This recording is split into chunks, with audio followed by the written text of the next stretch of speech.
Hey guys, what's going on? Darren here, and welcome back to the channel. Previously, I did a video ranking my top 5 worst drivers so far in the 2022 Formula 1 season, and it was received fairly well, so I thought it's time for me to do the opposite now, and let's do our top 5 best performing drivers so far in the 2022 season. And honestly, this has been harder than you might imagine. In some ways, you'd think it was actually pretty easy. However, as I said previously in my top 5 worst drivers video, which by the way if you haven't seen, link in the description, go check it out, there has been a lot of very good standout performing drivers so far in 2022, and it has made my list very tricky, but I think I have managed to narrow it down to my top 5, and just before I get into it, I would also love to hear what you guys think.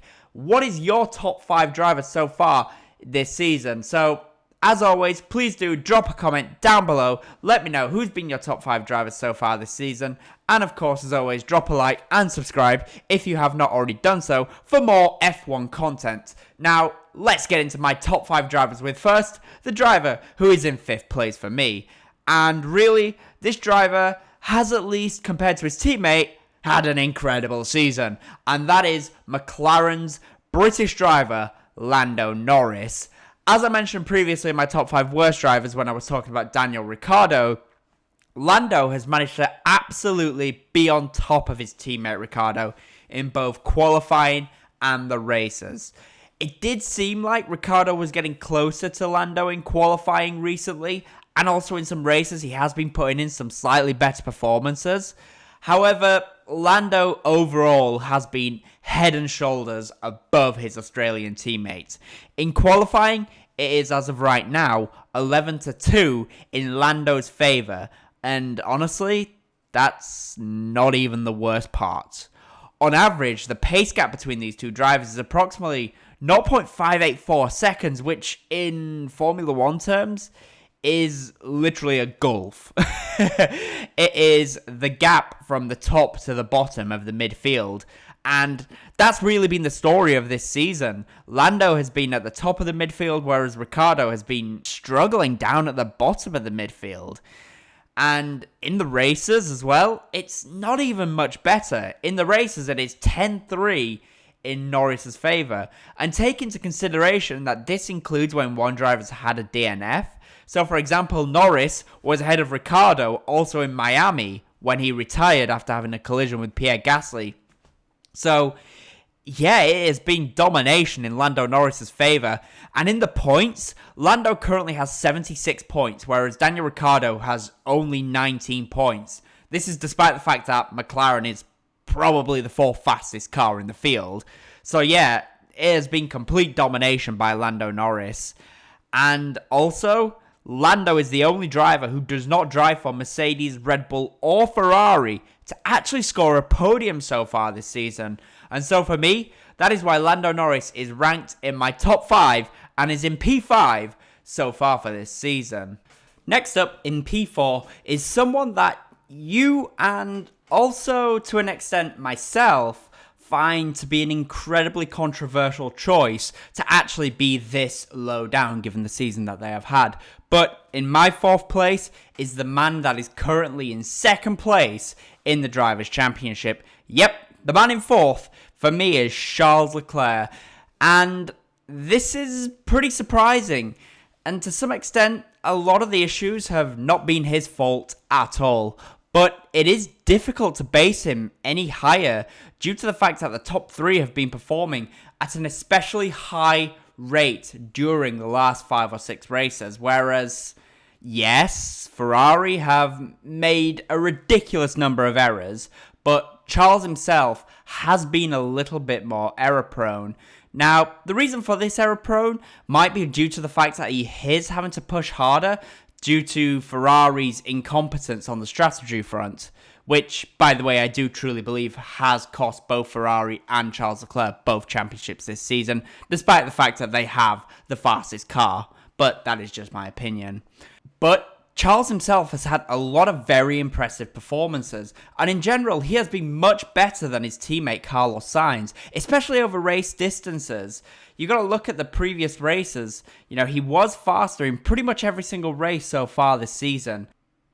He won the opening round in Bahrain. He won the race in Australia. He won in Austria. He should have won in Spain, and he should have won in Baku. He should have won Monaco, and he should have won the British Grand Prix, and probably even should have won the Hungarian Grand Prix, and should be way out in front in this championship. In qualifying, especially recently, even though Carlos Sainz has started to close the deficit to Charles, it's still 10-3 in Charles' favour. And Charles has had quite a large gap in terms of average time, where Charles is 0.347 faster than Carlos Sainz on average.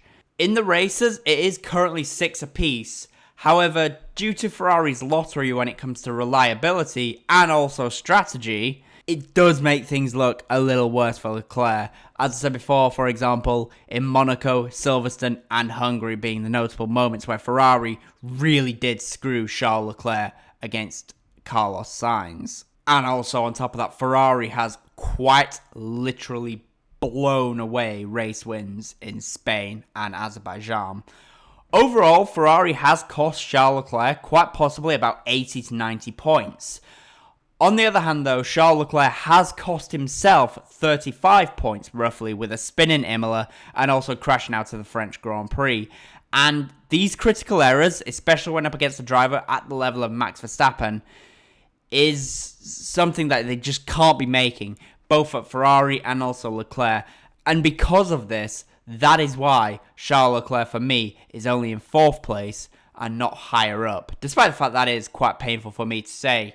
Now, as we go into the second half of the season, if he does make less errors and Ferrari get on top of things, we might easily see Charles Leclerc back up in 2nd place or maybe even in 1st place, which is where he probably does belong in my opinion. Now to the top 3, and I have a feeling you already know who these drivers are, but it is really a question of what is the order of these top 3, and well, that might actually surprise you.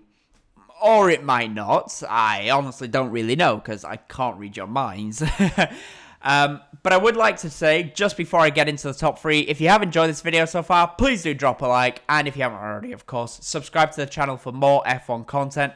I am only a small YouTuber, so every like and subscription goes a very, very long way for me to grow my channel and produce more videos for you guys. So, without further ado, let's get that out of the way. Let's get to the 3rd place driver. So for me, in 3rd place this season is Lewis Hamilton. And for some of you, maybe he should be higher. And for some of you, he probably doesn't belong in the top 5. It really depends who your favourite driver probably is. But for me, Lewis Hamilton this season has had a very solid season overall. In the beginning, things were looking very wobbly or more bouncy for the 7 times world champion, as some performances were very difficult at the early doors, such as, of course, in Saudi Arabia and Imola.